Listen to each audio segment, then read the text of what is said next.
Ako mislite da je voćnjak gotova priča čim padne lišće, tu većina pravi prvu veliku grešku.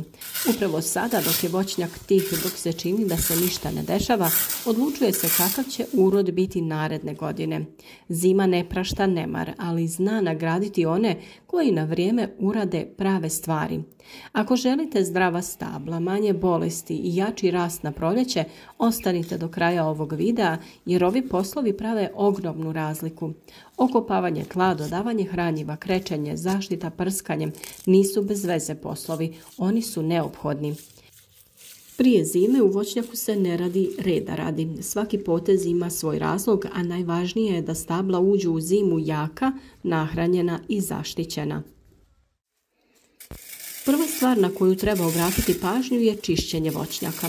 Svo opalo lišće koje je bilo bolesno, mumificirani plodovi, suhe grane i ostaci ispod stabala ne smiju ostati tu. Upravo u njima prezimljavaju gljivice, bakterije i razni štetnici.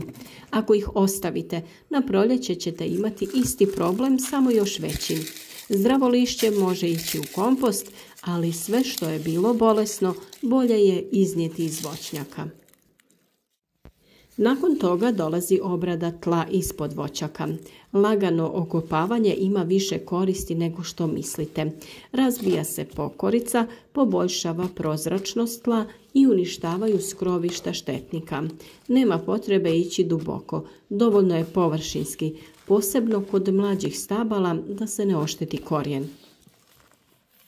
Jedan od stvarno najvažnijih poslova prije zime je jesenja prihrana. Stablo se tokom godine iscrpi i sada mu treba pomoć da ojača korijen i pripremi se za hladne mjesece. Idealno je dodati zreli stajnjak, kompost ili neko peletirano organsko đubrivo. Ono se ne daje da bi stablo sada raslo, već da se tokom zime polako razgrađuje i na proljeće bude dostupno korijenu. Upravo zato je jesen najbolji trenutak za ovu vrstu prihrane.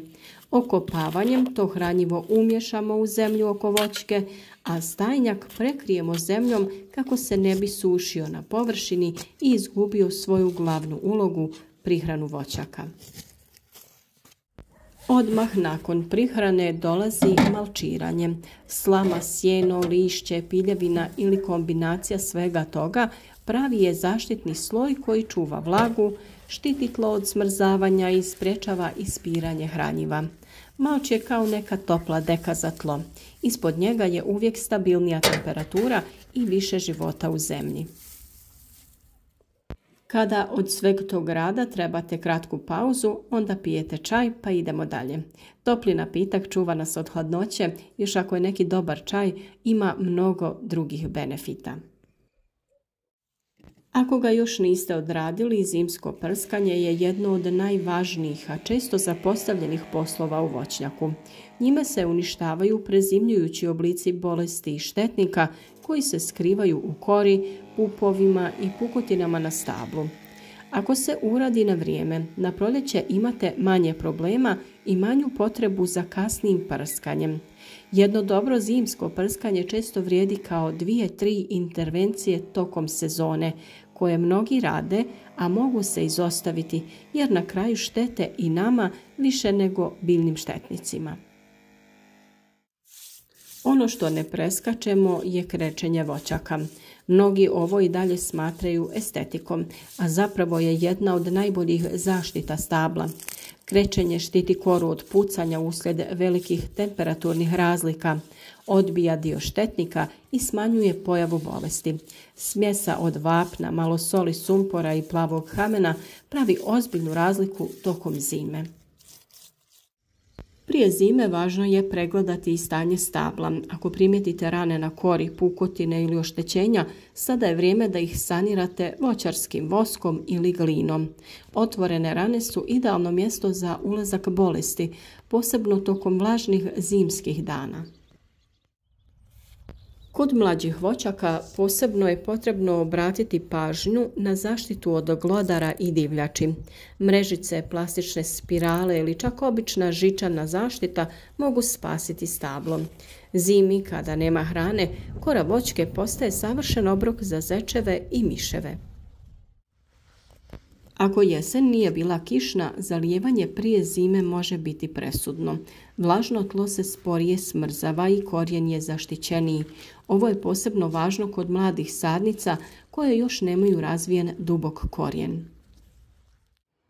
Što se tiče orezivanja, radi se kada voćke uđu u fazu mirovanja, nakon opadanja lišća, ali po suhom i stabilnom vremenu. Idealni uslovi su dani bez mraza, magle i kiše, jer se tada rane brzo suše i manja je mogućnost infekcije. Ne preporučuje se orezivanje tokom jakih minusa, jer kora tada puca i dolazi do oštećenja tkiva. Najbolje vrijeme za orezivanje voćaka je period zimskog mirovanja, nakon opadanja lišća pa sve do početka kretanja vegetacije. Kraj zime i vrlo rani početak proljeća kada prođu minusi, a pupoljci još uvijek nisu aktivni. Pravilno vrijeme i uslovi orezivanja direktno utječu na zdravlje stabla i kvalitet uroda naredne godine. Na kraju, ali nikako najmanje važno, je planiranje. Dok ste u voćnjaku, pogledajte šta je bilo dobro, a šta nije. Koje sorte su podbacile, gdje se zadržava voda, gdje je tlo najslabije. Zima je idealno vrijeme da se naprave planovi za rezidbu, sadnju i zaštitu na proljeće. Voćnjak prije zime ne traži mnogo, ali traži pažnju. Sve što sada uradite, na proljeće će se višestruko vratiti. Zdravo stablo u zimu ulazi mirno, a u proljeće izlazi snažno. I to je cijela tajna dobrog uroda.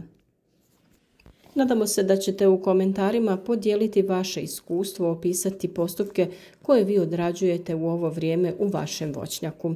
Ako vam je video bio koristan, podržite nas lajkom i podijelite ga sa prijateljima koji su zaljubljenici u uzgoj voća i povrća.